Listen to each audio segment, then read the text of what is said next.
بسم اللہ الرحمن الرحیم۔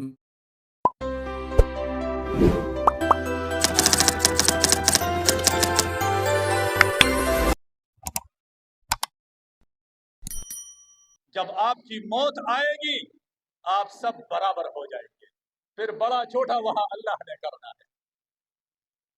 تو ہم نے اس چھوٹے بڑے کو ختم کرنا ہے۔ پانچویں بات یہ ہے کہ اسلام ہمیں تعلیم دیتا ہے کہ محنت میں عظمت ہے۔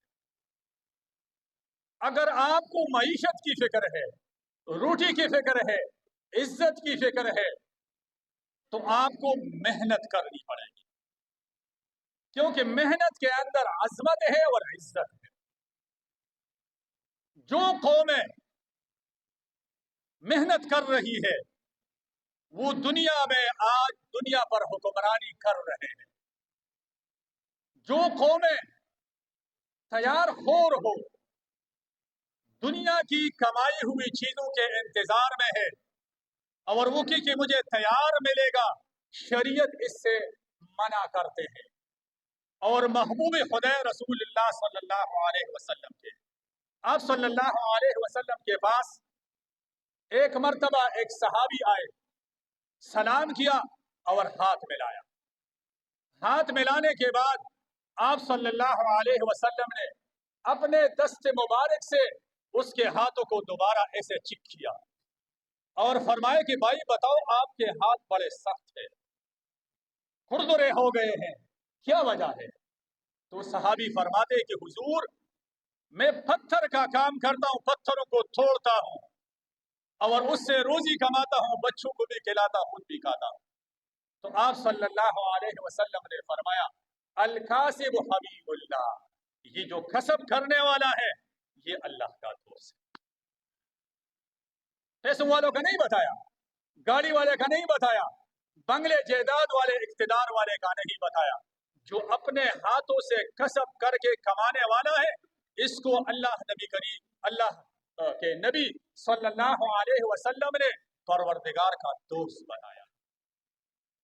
اور ایک دوسرے حدیث میں آپ صلی اللہ علیہ وسلم فرماتے ہیں کہ رزق کی تلاش، کسب حلال، یہ فرض ہے، فریضۃ بعد الفریضہ۔ آپ نے نماز پڑھی، یہ ایک فرض ہے۔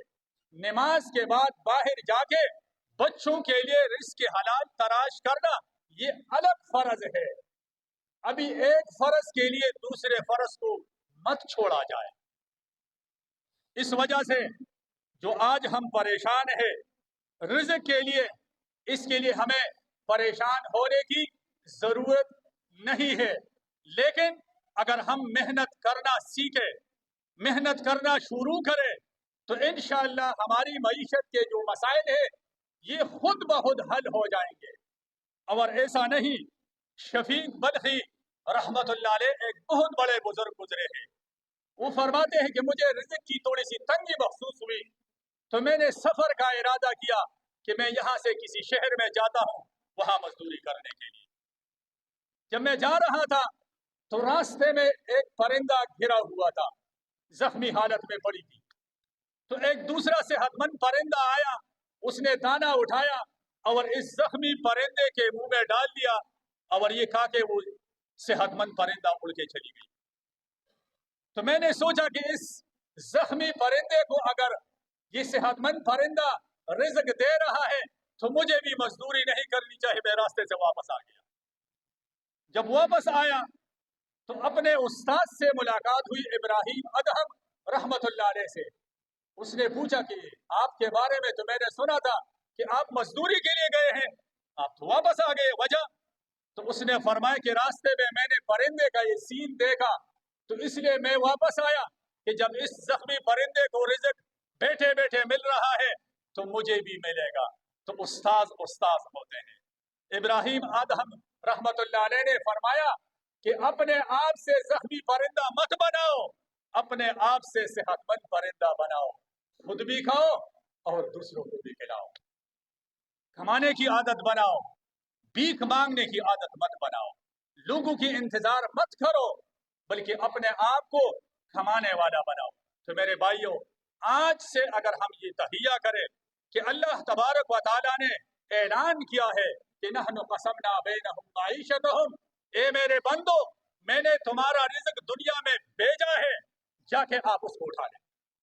مثال، آپ کا آٹا یہاں نیچے بازار میں پڑا ہے تو آپ کو ادھر جانا پڑے گا۔ آپ کی روٹی آپ کے گھر میں پکی ہوئی ہے، آپ کو ادھر جا کے دسترخوان پہ بیٹھنا پڑے گا، تب آپ کو اپنا رزق ملے گا۔ تو اتنی ہمت اور محنت جب ہم کریں گے تو انشاءاللہ العزیز ہماری معیشت کی جو تنگی اور فریاد ہم کر رہے ہیں، جو شکوے ہم کر رہے ہیں، اس شکو کو ختم کرے اور اللہ تبارک و تعالیٰ فرما دے وَلَئِن شَكَرْتُمْ لَأَزِيدَنَّكُمْ۔ آج اگر آپ کو سوکھی روٹی مل گئی، الحمدللہ، شام کو سالن بھی مل جائے گا، شام کو سبزی مل گئی، الحمدللہ، کل دوپہر کو بڑا گوشت مل جائے گا، الحمدللہ، کل شام کو آپ کو چھوٹا گوشت مل جائے گا۔ لیکن اگر ابھی آپ نے سوکھی روٹی پر اللہ کا شکر ادا نہیں کیا تو اگلے ٹائم شاید یہ بھی آپ کو نہ ملے۔ پھر ہمیں کوئی حق نہیں ہے کہ ہم اللہ سے بزور بازو لے سکتے ہیں۔ اللہ تعالیٰ سے دعا ہے کہ ہمیں اپنی معیشت کو خود بہتر کرنے اور محنت کرنے کی توفیق عنایت فرمائے، اور دوسرے جو ہمارے کمزور مسلمان ہیں ان کے ساتھ بھی ہمیں مدد کرنے کی توفیق عنایت فرمائے۔ وآخر دعوانا ان الحمد للہ رب العالمین۔